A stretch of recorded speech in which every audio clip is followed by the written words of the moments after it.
Okay then, with the explanation of this challenge out of the way, it's time to explore what's left of my room. Okay, the PC's fine, that's okay. You don't have a potion waiting for you in your PC in this game like you do in most other games in the series. That's an understatement, I think. Those things seem fine. That's not. TV's totally wrecked.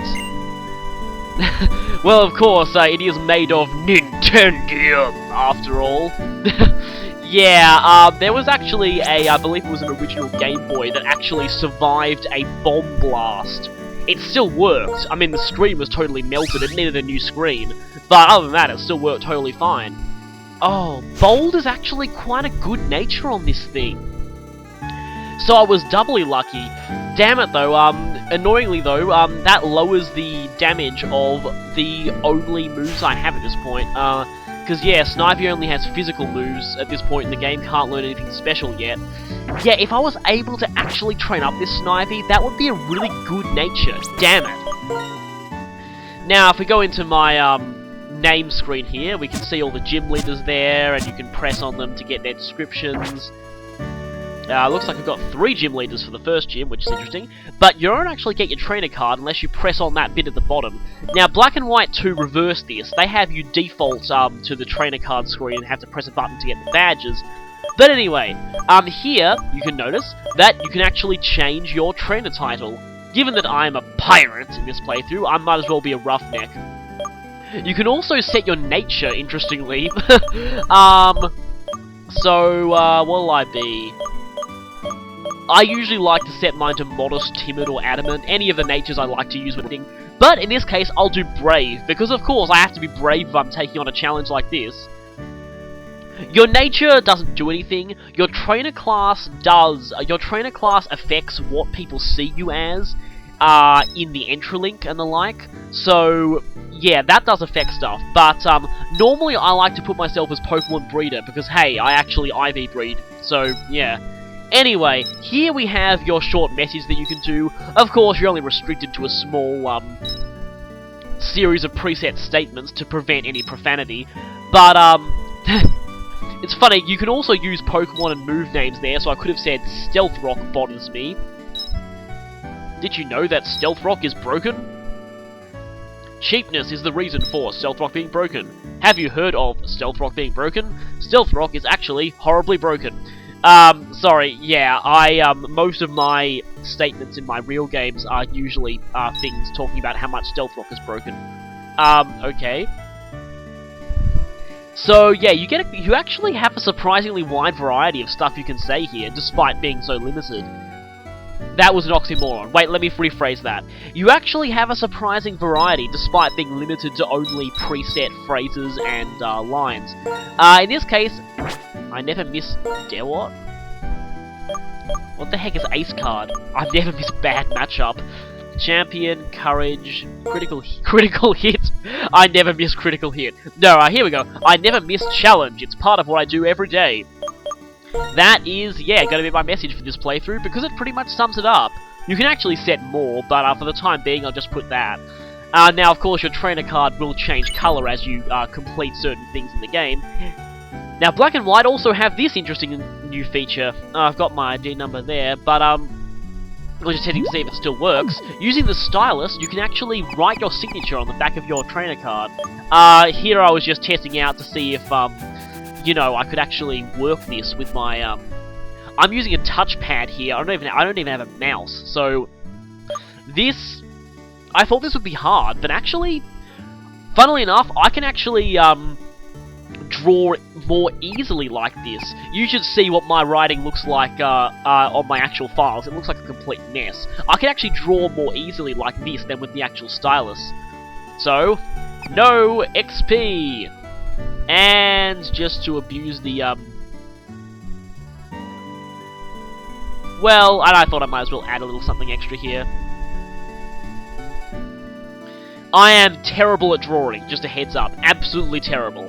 I know there are people out there who can actually draw full, like, anime-style artwork on SwapNote. I definitely can't. For one, I don't have SwapNote, but for two... So this is my best interpretation of a skull and crossbones. And you can zoom in to make drawing even easier. Yarr! I be a pirate playing with no experience. So, yeah, I'm sorry, I just wanted to have some fun there. Again, I can't draw for the life of me, so, I know a few people who are freakishly good at it, but not me. So anyway, we've got one option lacking in our, menu screen, but, downstairs, sorry for taking so long, we've got Sharon and Bianca down here with... No, just wait a second. Clean up. I think you need to replace... Okay, firstly you need to replace my bed, you need to replace my desks, you need to replace, you're gonna have... You owe me a pretty large debt now. And, here is the player character's unnamed mother. I don't think the player's mother has ever been named in any of these series games, except... Wait a minute, they may have been in Diamond and Pearl. I know they were in the anime, but... Okay, through the magic of instant internet searching, I have found out that, out of all the mothers in the series, only the one from Diamond and Pearl, so I was right, their name is Johanna. I'm not sure if I pronounced that right. And the mother from Pokemon XD, I forgot that one, their name's Lily. Those are the only two mothers in the series who are named. Speaking of mothers... Yeah, the player's mother generally serves the same function in every game in the series, except for in Gold and Silver when they could actually save some of your money. But in this one, they're implied to be... It's implied they were a trainer at one point. I know that Johanna once competed in contests, but, And of course, the standard mother function of this series is healing your Pokemon. They're basically your substitute for a Pokemon Center in the first city. They also tend to give you key items. Like here, the, well, I won't actually try to pronounce this because, they tell you in a few moments. Or do they? Wait. Do they remind you that it's pronounced cross transceiver? Japanese media tends to do that a lot, having an X pronounced as a cross. Like the infamous Rockman crossover, but I'm not even going to go into that. Okay, let's see, oh, I was hoping for the show that teaches you Japanese. I thought that was awesome. When I first played Black version, the show I got here was, they have different shows on the TV in, at different times. And, when I first played Black, the one I got was the show that teaches you basic Japanese vocabulary. Which is interesting. And, okay. What? Where we talk about your Pokemon that's good but not as good as mine. Is this the Arrogant Jerk channel? Now, here's something interesting. Did that Woobat just get bumped and lose track of the others? Anyway.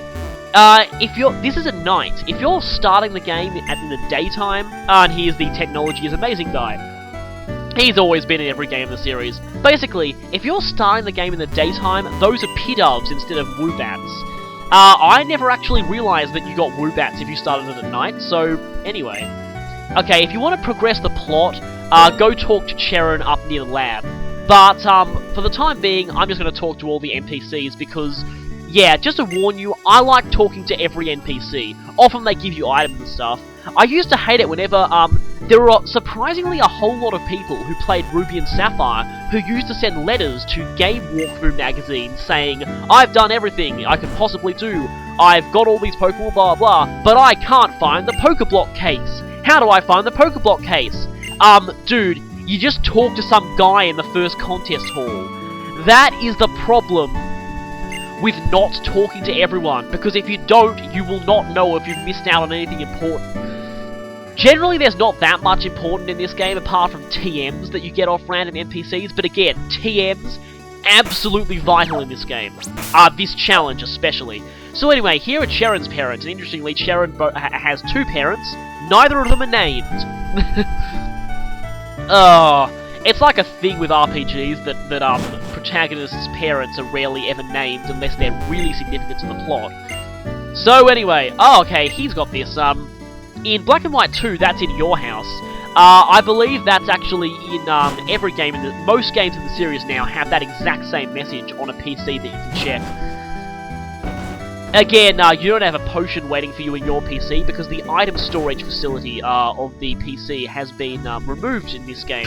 Was removed starting with Generation 4, I think. Now, we get some interesting plot if we try and enter Bianca's house. here is one of the ways that the game is quite interesting, because it actually challenges a lot of the normal cliches of the series, and kind of deconstructs them in a way. So, you'll see Bianca has a bit of a subplot involving her, in that her subplot is essentially a deconstruction of the whole idea that the protagonists go out on a journey when they're so young, and the parents are always fine with that. In this game, they actually present the notion that, hey, not all parents would be fine with that. And, of course, you'll see here they talk about it being part of growing up, but of course Bianca's father doesn't agree. So, yeah, I find this quite interesting. They're finally examining... You'll see this game does it a lot.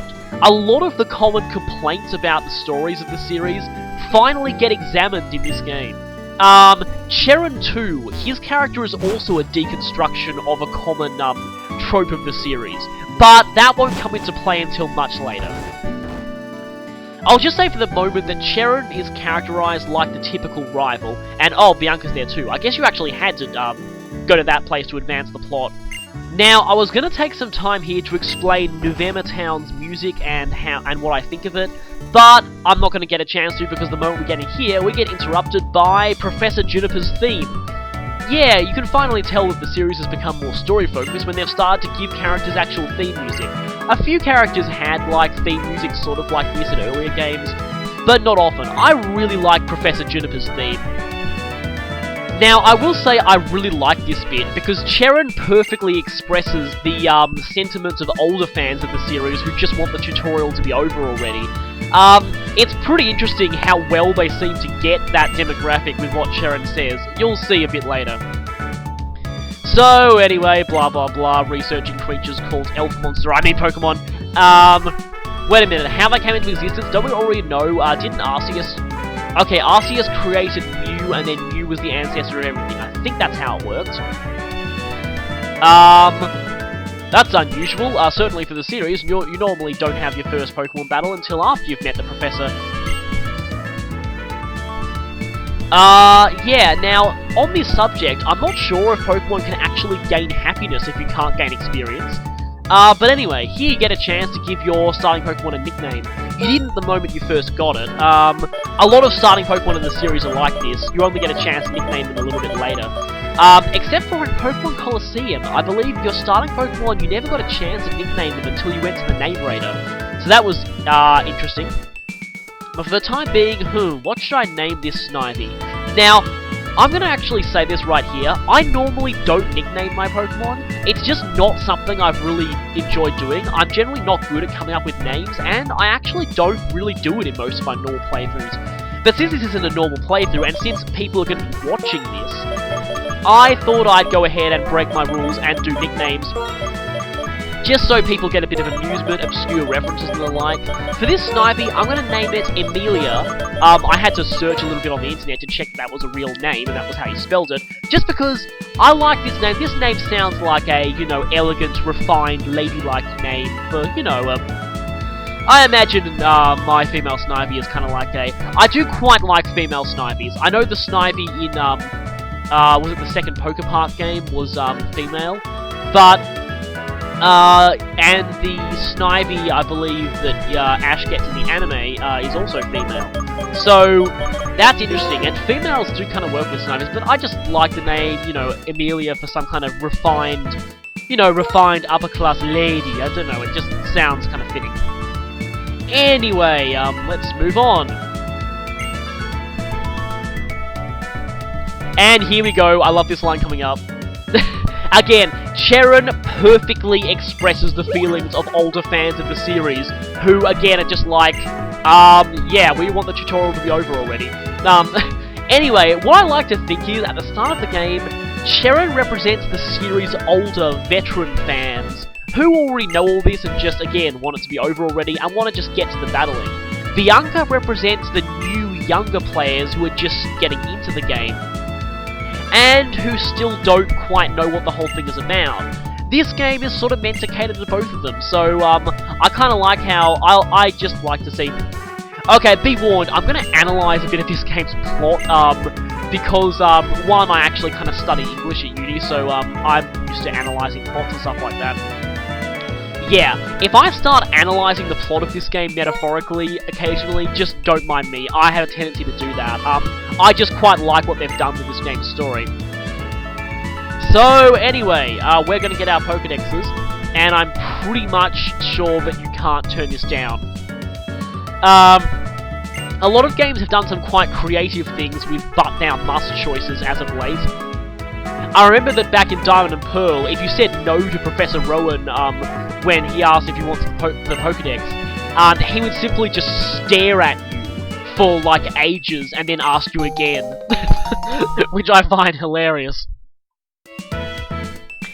But anyway, we get the Pokedex now.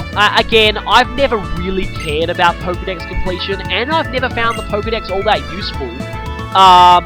Given that, you know, internet walkthroughs and sites like Cerebi and Bulbapedia just give you so much more information on the Pokemon, and you can just search them up anyway. I mean, if the in-game Pokedex included base stats, then it would be nice. I will say that I do like the, habitat feature in Black and White 2. I think that's amazing, and it's the start of Pokedexes actually becoming useful for something. So anyway, again, we need to travel if we want to complete the Pokedex. I don't care about completing the Pokedex, never have, never will. Anyway, the music playing now is actually the normal music for Professor Juniper's lab. I thought her theme always played here, but later on I actually... Ooh, who is this? Well, we'll find out a bit later. And we'll just examine things. No report from the Pokemon League, sadly. Oh, what? You have that... You have that... Okay, you have books about stuff that's available on computers? Anyway, you can talk to your friends here just for a bit of extra info. And yeah, the music there is kind of interesting. So basically, we're off to Route 1, but first... we're going to be interrupted by Mum. Again, I don't care about that. I would have gone on this journey anyway.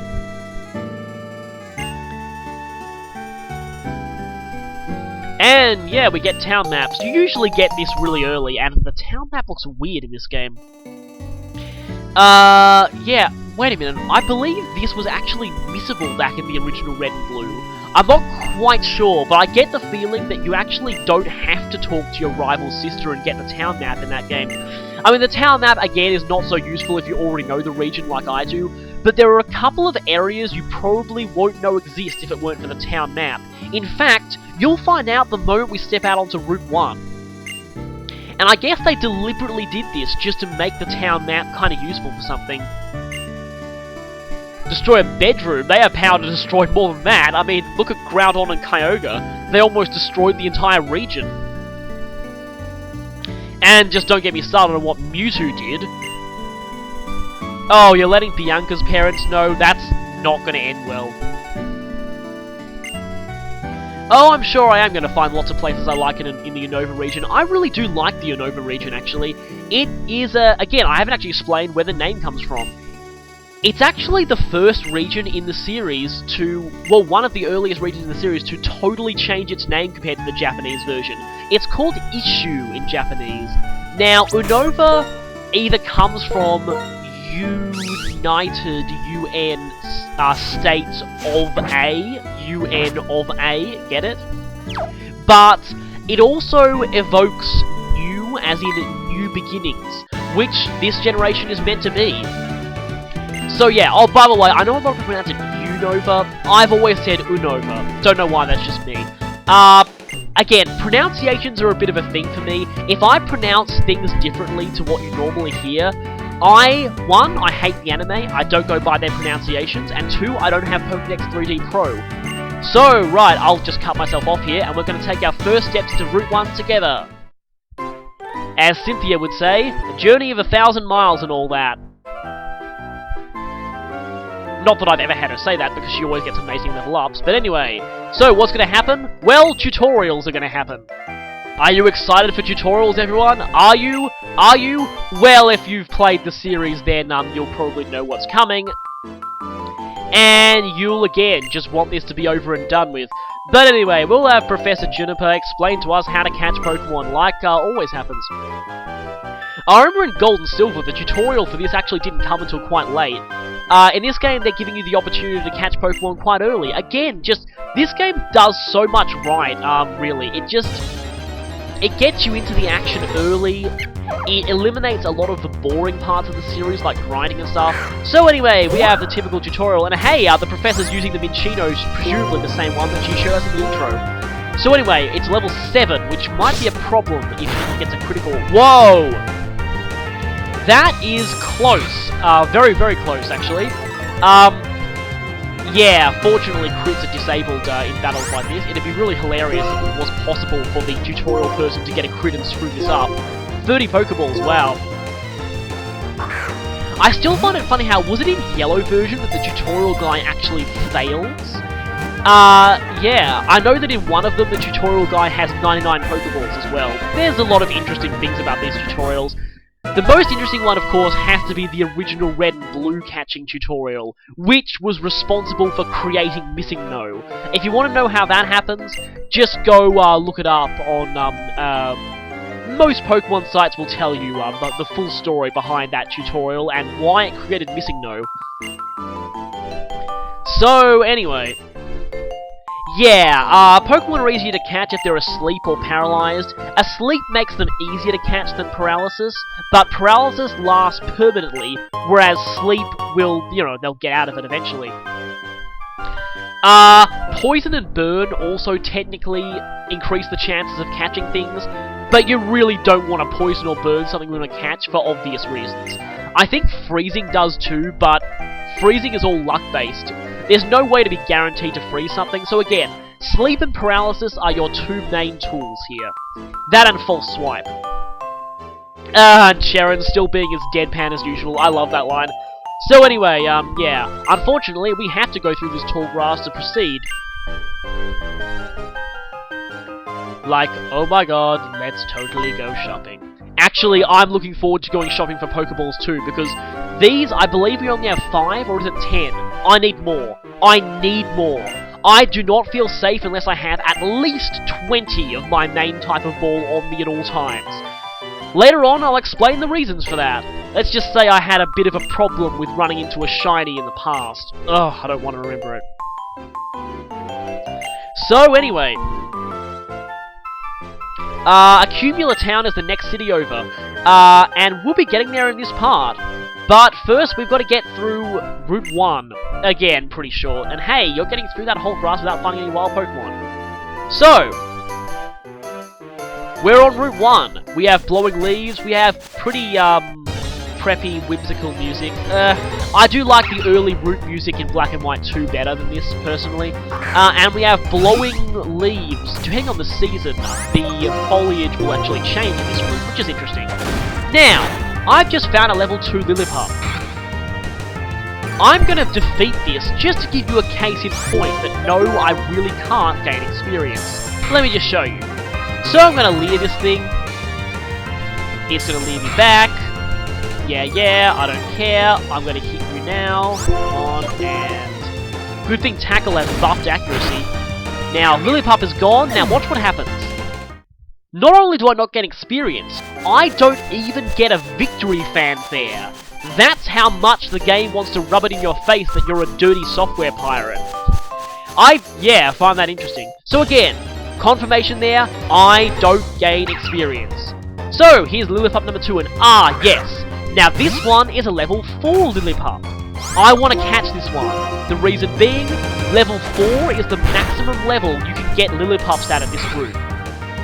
Now, I'll explain this now. There are 2 Pokemon you can find on this route, Lillipup and Patrat. Both of them can be found at level 4 max. Wow, critical.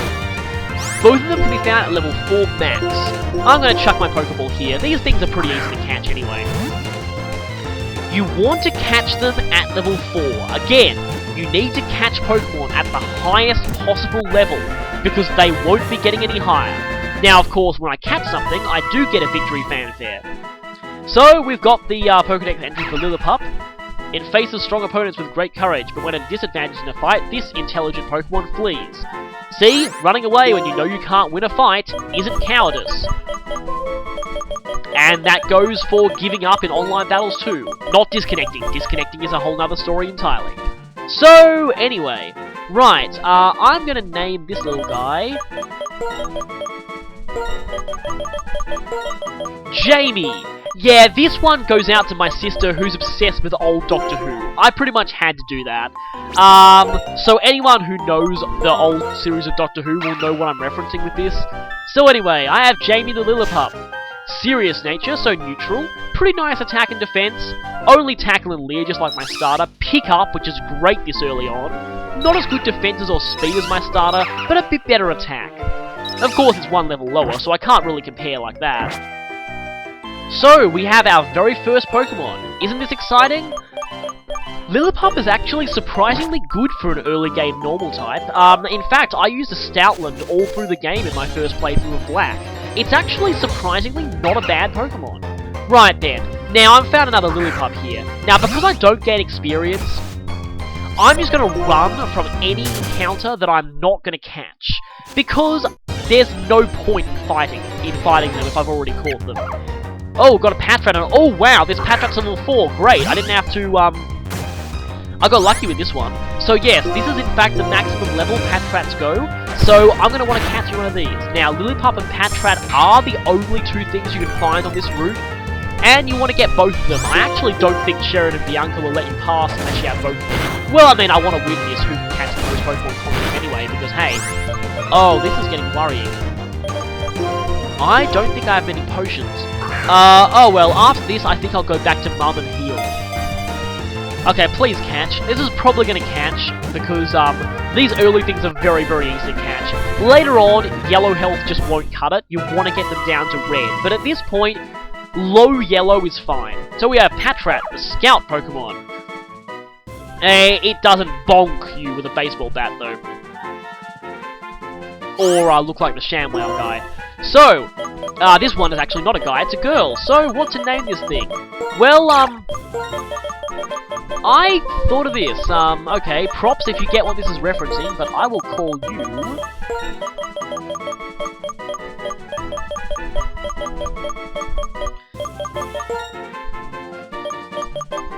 Wait for it. Oh, it will fit. It will fit only just. Yeah, you only get 10 characters when naming a Pokemon. In the Japanese version, you got even less. So, of course, given that each of their characters is roughly equal to 2 of ours, that kind of evens out. I will call this one Starey Mary. Again, props to you if you get that reference. Because, you know, it's a scout, it stares at things, it's female. So, yeah.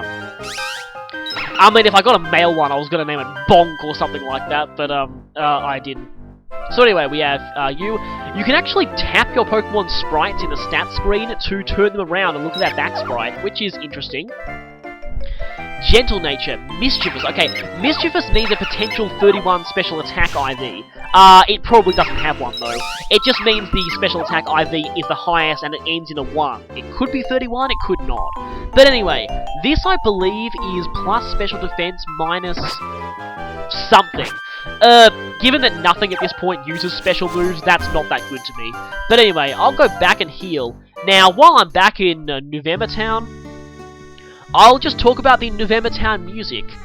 If I'll be honest with you, the November Town theme is not my favourite of all the early town themes in the series. Now, my favourite starting town theme used to be the Newbark Town theme, I believe, but as of Black and White 2, it is now officially changed to the Aspertia City theme. Wow, that is possibly the best starting town theme in the whole series. It really is. That theme is amazing. So anyway. Yeah, we don't have much of a choice at this point though, because we generally have to go through grass. Now if you look here, look at this water. You might be getting a bit suspicious there. Why don't we check the town map to see what that's all about? Now let's go use the town map, and if we zoom in right here, you'll see there's a route just off the side of November Town. 2 routes, actually. Yes, these routes are in fact connected to this one, but you won't be able to get to them until you actually have Surf. Interestingly enough, you'll see that Team Plasma's secret lab. is marked on this map, a mass-produced map given to children. Yeah! I know evil teams in the Pokemon series tend to be incredibly dumb, but this is ridiculous. Team Plasma's Secret Lab. Again, marked on a mass-produced map. So anyway, if you talk to this girl, you get a potion. There's always someone on the first route who gives you a free potion. We're gonna need a lot of potions in this challenge, trust me. And since I've got everything I can out of this route, I want to avoid any more battles. So let's walk in grass as little as we possibly can. Damn it! Can't just let me go, can you? Hi Lillipup. Oh, another level 4. Technically speaking, I could catch this one to see if it's better than my current one, but hey, I don't want to offend little Jamie. I want to stick with what I catch.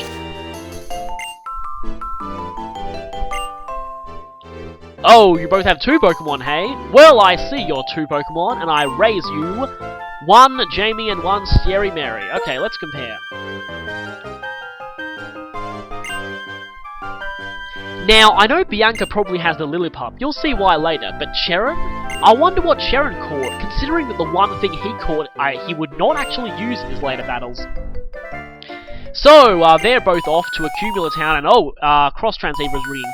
Yeah, this thing works a lot like the Pokegear back in the, in Generation 2, except this time the calls are actually plot relevant.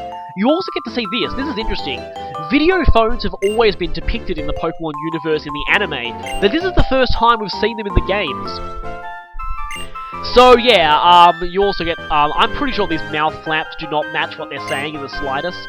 But anyway, we do get to see cool looking sprites of all the characters here. Now, I believe that, well, they say that the X-Transceiver is able to do face cam with other players via local wireless.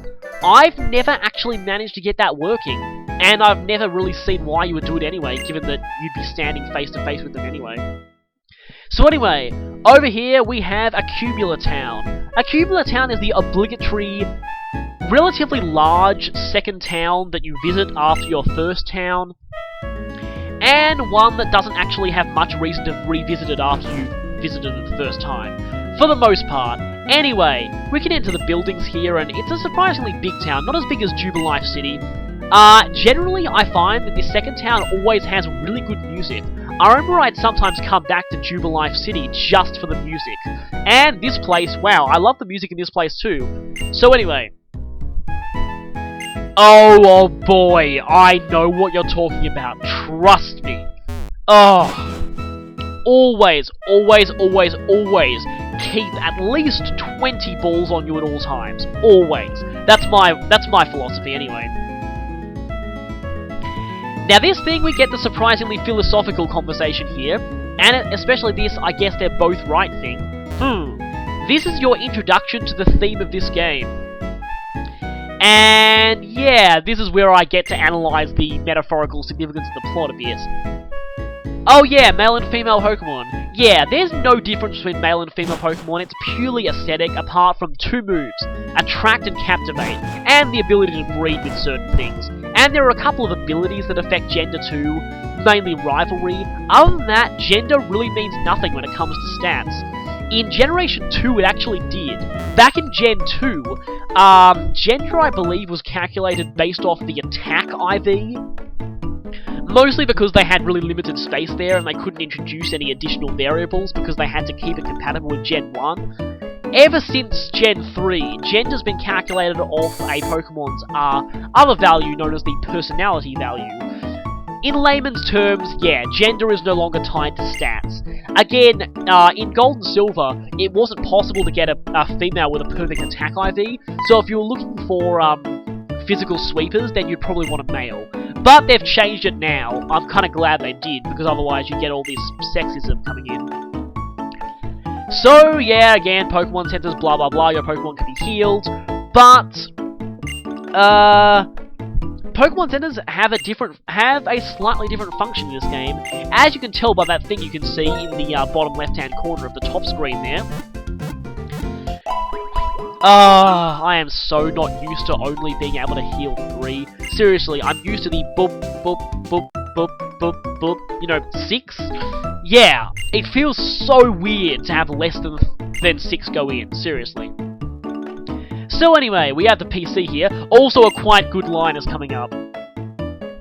So yeah, we have access to the PC right now. So if somehow you were able to catch like a bazillion patch rats or lillipups, you could send some of them to the PC right now. So yeah. Oh, and yes, the whole Professor's PC with the Pokédex. Of course, they've removed the Player's PC for items. Now this line that's coming up here. Oh, I love that.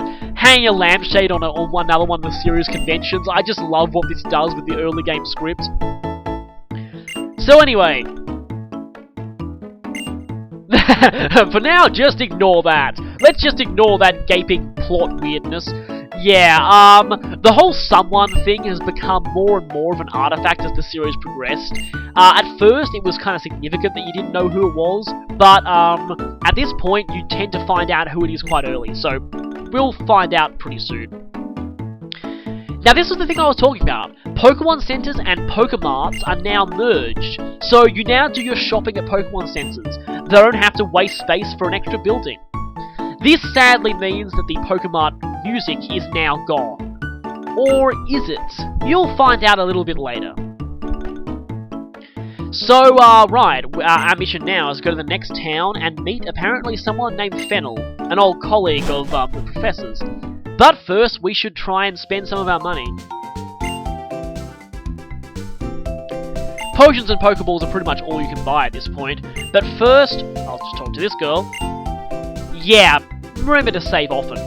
First though, I'd like to just take a moment of silence.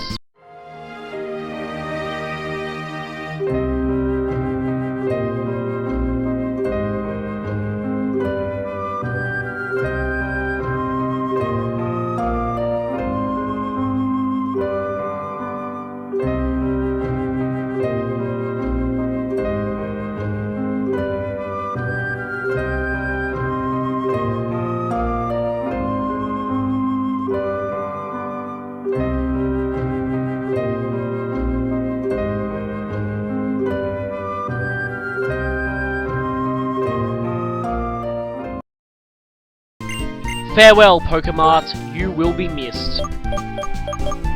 So yeah, like I said, potions and Pokeballs, the only two things you can really buy. You also begin with 4,000, you normally only begin with 3,000 in most games.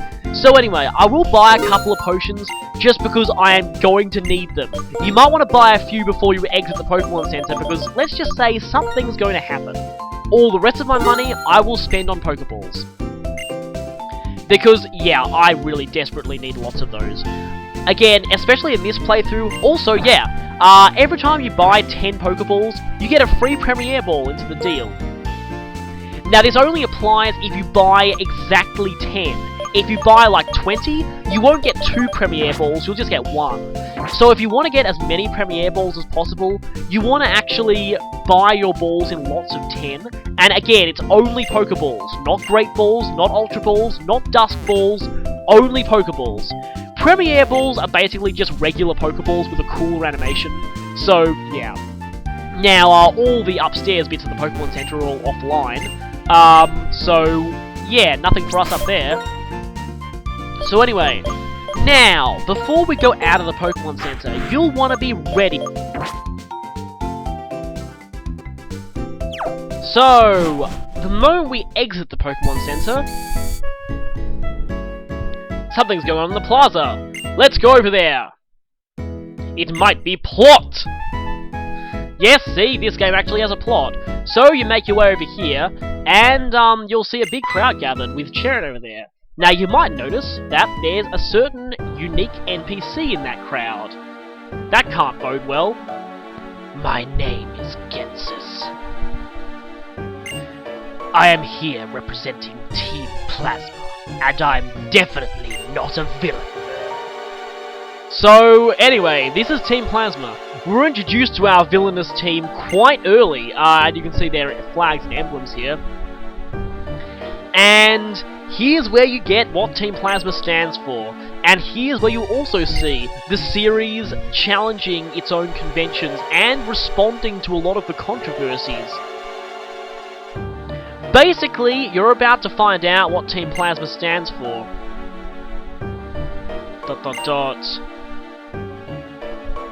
come on, get to your point, please. Stop speaking cryptically. So, yeah, basically, Team Plasma is an organization that believes that humans are abusing Pokemon, and that Pokemon battles are basically just glorified cockfighting. This actually has been a criticism that's been leveled at the series before, and now finally the series is actually saying it. This is probably the first villainous team in the series to also have a valid point, or so we think at this point in the game.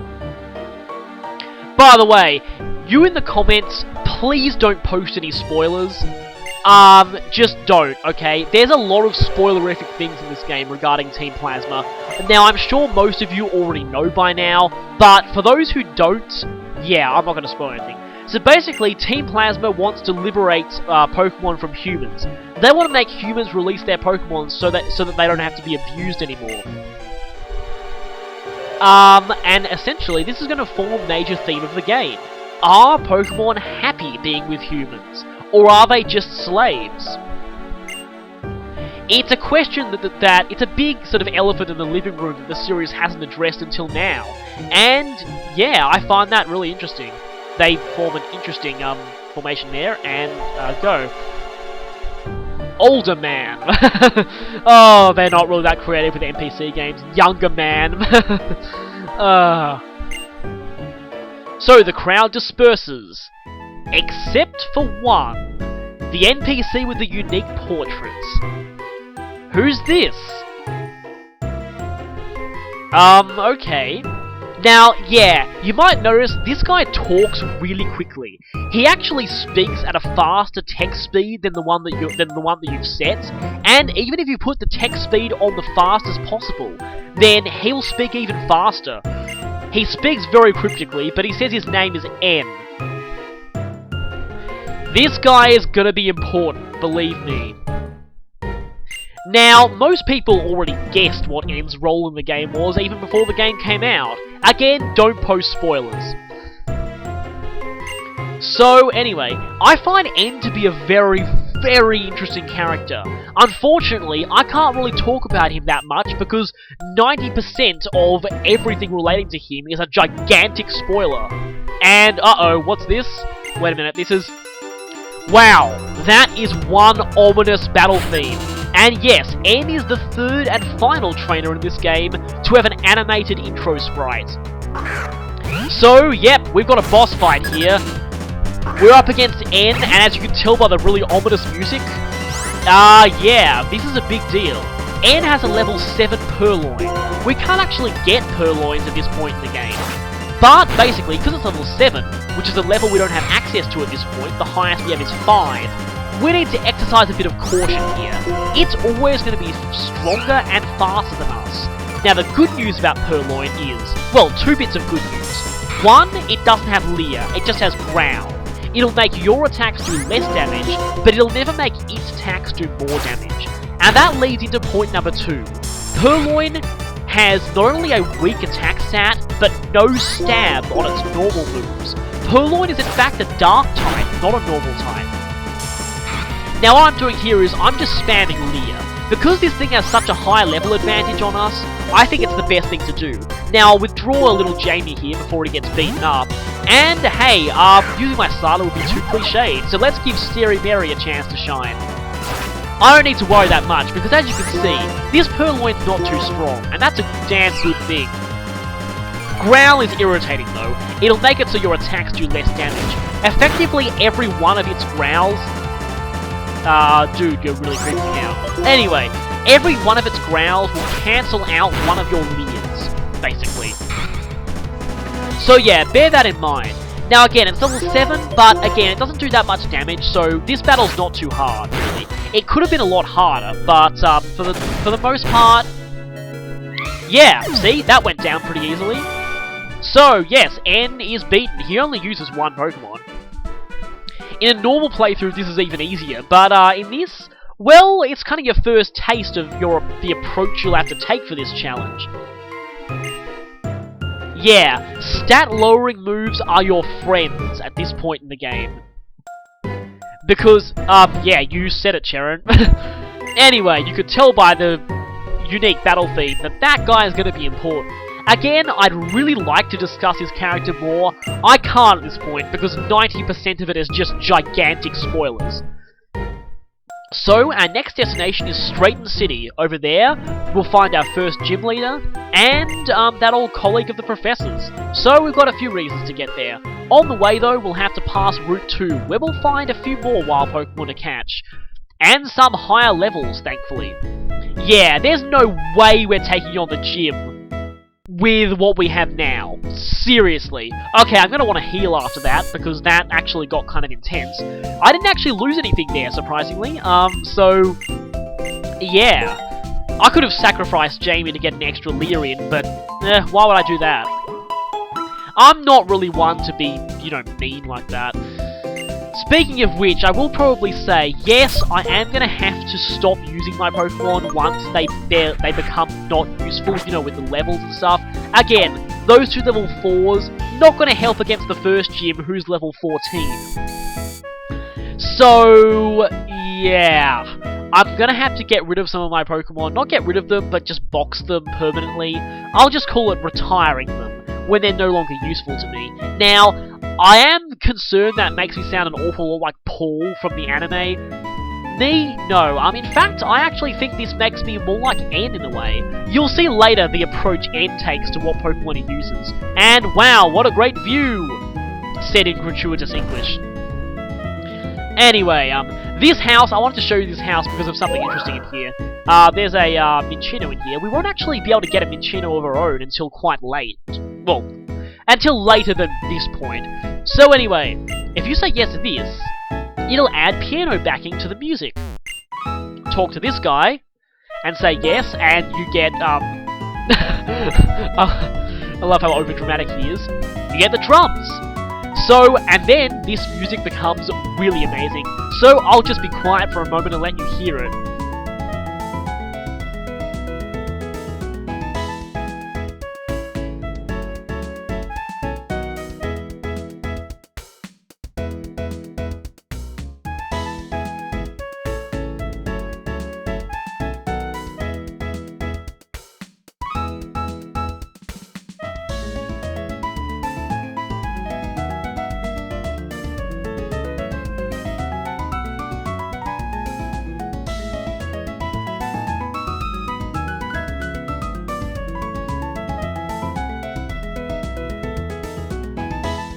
Oh, I love this theme so much. Anyway, right then. There's a couple more things for us to do in this town. I bet you're wondering how I can get that item over there. We'll get that in a moment. But there's a couple more things we can do here. So, okay.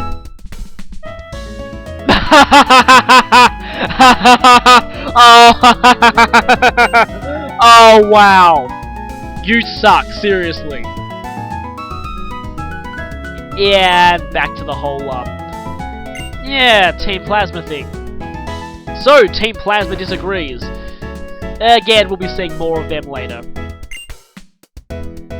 Ah, yes. This is a hint that in the next route, we'll be having our first official trainer battles. Given that you're just a little kid, I'll let that one slide. It's better than the old man's advice anyway.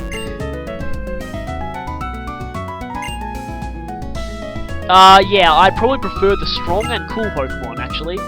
So anyway, I'd prefer to buy a lot of Pokeballs. By the way, that there is a hint to the fact that your bag can actually hold an infinite number of items in this game. Yes, your bag is a TARDIS. Obvious jokes. Yeah, basically, the reason why the items PC is gone in this generation is because, ever since Gen 4, your bag can hold an infinite number of items. Well, up to 99 of each individual item. Then, any further items will start... Wait, can you go above 99? I think you might be able to go above... I don't know. I've never got that high. Anyway, love is what's important, apparently.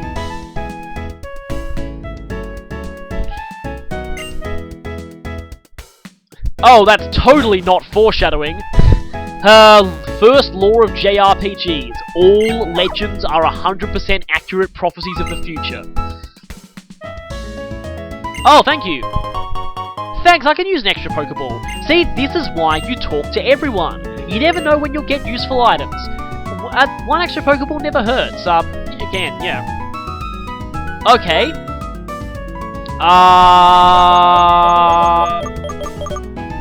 Fire! Damn it!